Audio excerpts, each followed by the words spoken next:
Well, as I mentioned, another reason for growing cover crops is what it does to soil structure, what it does to soil tilth, especially with no-till. This came from a farmer's field that's been growing cover crops. Again, you see the wormhole. You also see smaller holes, which are the holes left from old roots. You also see that this soil has nice aggregation and doesn't really show the kind of platy smash structure you'll see with a normal no-till or no-till without cover crops. These are some measurements that we did after about 10 years with a rye cover crop. And after 10 years, we saw about 10% more soil organic matter in the top 4 inches, or about a 0.5% change in soil organic matter in that field. And that's going to vary depending on what your starting point is. If you have a high soil organic matter, it's harder to build up an additional % organic matter. If you have a lower organic matter, it's easier to add more organic matter. That's in 1 year, you're saying? No, in 10 years. 10 years. And that's about the range about, what we can measure scientifically. It's tough to measure a change in soil organic matter. So a very rough estimate would say a 0.5% change in soil organic matter would result in an additional 1/2 inch of available water, or about 10 pounds per acre of mineralized soil N per year. We also made measurements where we took soil and we incubated it to see how much nitrogen would come out or how much nitrogen would be mineralized. And those measurements said the same thing, about 8 to 10 pounds per acre of mineralized soil N. So I guess to get back to your questions, after we've been in cover crops for 10 years in this field, we were seeing an additional 8 to 10 pounds of nitrogen, just produced by the soil. And that, of course, varies with year and all those things, just like the normal soil organic matter does. Do you have similar studies on something that's not a corn silage system where all that is being removed?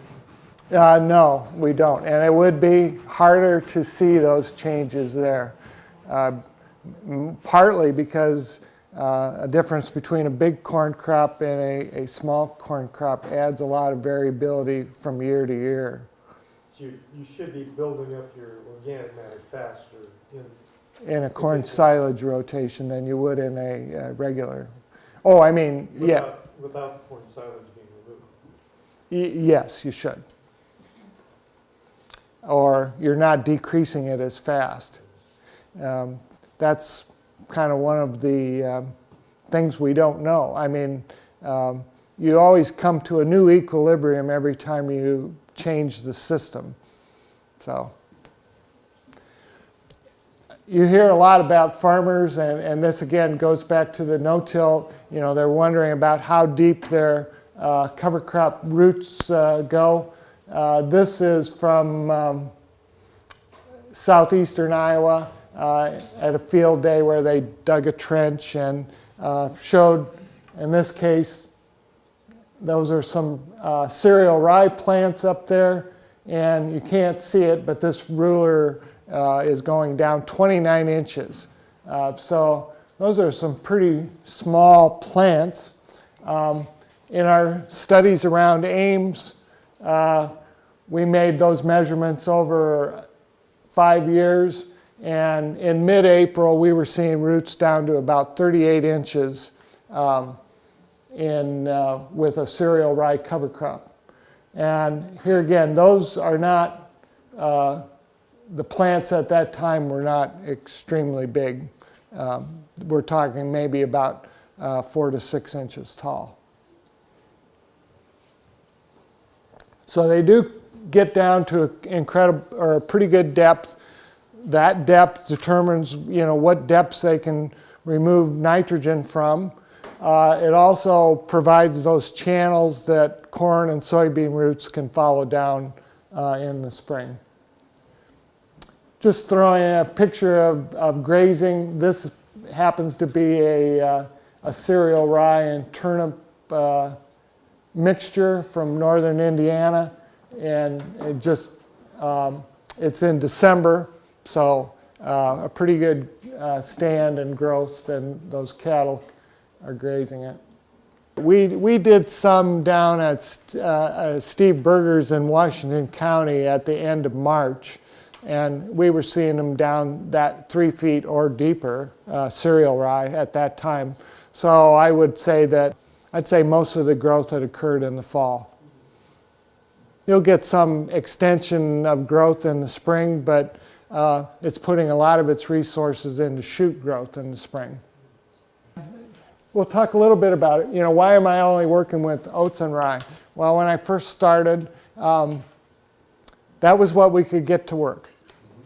And you know, if you're going to do research on it, you want something that reliably grows every year. And you know, actually, well, we get a lot more cereal rye growth than we did when we first started growing it in the early 90s. And I don't know if some of that is we're better at it now, which I think we are, or it's just we've had warmer winters. The thing about the radishes and the annual ryegrass and the legumes and all of the other things, we don't have a lot of experience with them in Iowa. Sarah probably has more experience than anybody with all those different things. And the idea about the radish having or penetrating deeper, there's some reasons to think that that might be true if it grows enough. It's got a taproot system. It's not going to overwinter in Iowa, except in rare circumstances. If it grows enough to, if it gets big enough so that it's got a root that goes down deep, a taproot you'd think would go down deeper than a grass root system. On the other hand, because cereal rye is going to grow a lot more, it's going to overwinter and grow again in the spring, in the end, it might end up growing more. I'll give you an example that when annual ryegrass is touted as having a deeper root system than cereal rye. You can, the Oregon Ryegrass Association will tell you that it has a deeper root system than rye. But when I did some side-by-side measurements on a farmer's field, the cereal rye had deeper roots. Why? Well, because it grew better. And it grows better in colder weather than annual ryegrass will. If you'd had the same amount of growth of both of those, then that might have been a better comparison. But they were both planted on the same day and the end of October, and the cereal rye just does better in that cold situation. So the same thing kind of applies to radishes. If there was an even playing field, I would say a taproot would probably have a deeper root system. But it's also got to depend on how well it grows. Selecting a cover crop varietal. What's your cash crop rotation? Well, it's corn and soybeans, period. If we were growing wheat, we could grow the hell out of cover crops, but we're not. Corn silage works really well. I can grow a lot of things after corn silage, but we don't have that many acres of corn silage. Where are we in the state? If we're in northwest Iowa, we have less time than if we're in southeast Iowa, about 2 weeks at least. Does the cover crop you're planting overwinter? Is it cereal rye? Is it winter wheat? Is it winter triticale? Those will overwinter. We know they will. There's some suggestion that annual ryegrass might overwinter here, but we just don't know. It overwintered last year. It might have overwintered this year, but those weren't, this was a more typical winter, so we'll see what it did this year. How are you going to establish your cover crop? Are you going to wait till after harvest? Are you going to try to do aerial seeding? All those options. What's the seed cost per acre? That becomes an issue with things like radishes. Even though you're only putting them on at 10 pounds per acre, it's expensive. But now cereal rye is more expensive. It was $4 to $6 an acre, or $4 to $6 a bag when I first started working with it. Now, because a lot of the places that they grow cereal rye are growing corn, because it's 7 bushels or $7 a bushel, that's why the seed has gone up. What's your purpose for growing the cover crop? Are you trying to increase organic matter? Are you trying to take up nutrients? Or what are you trying to do? And then beware of where you're getting your information from.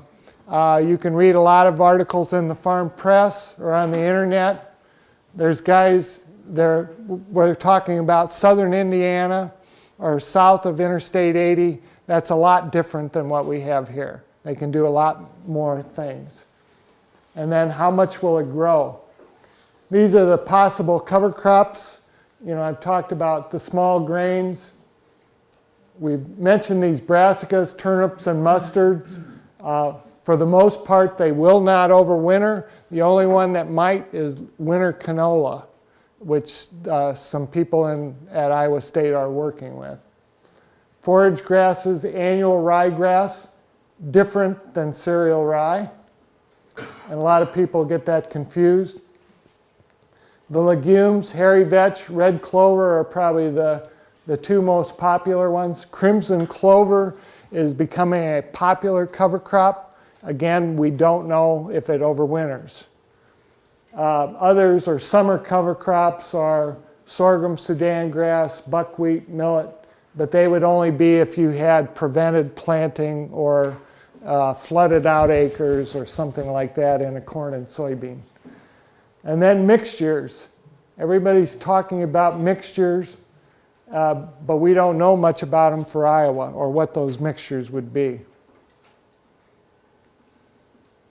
These are some seed costs that I got from an industry person in Indiana and Wisconsin. That's going to vary. Like I said, winter cereal rye used to be in the $4 to $6 range. That might be a little bit high for oats here. I think we can get them cheaper, but this gives you some idea. And he has this on a per acre basis.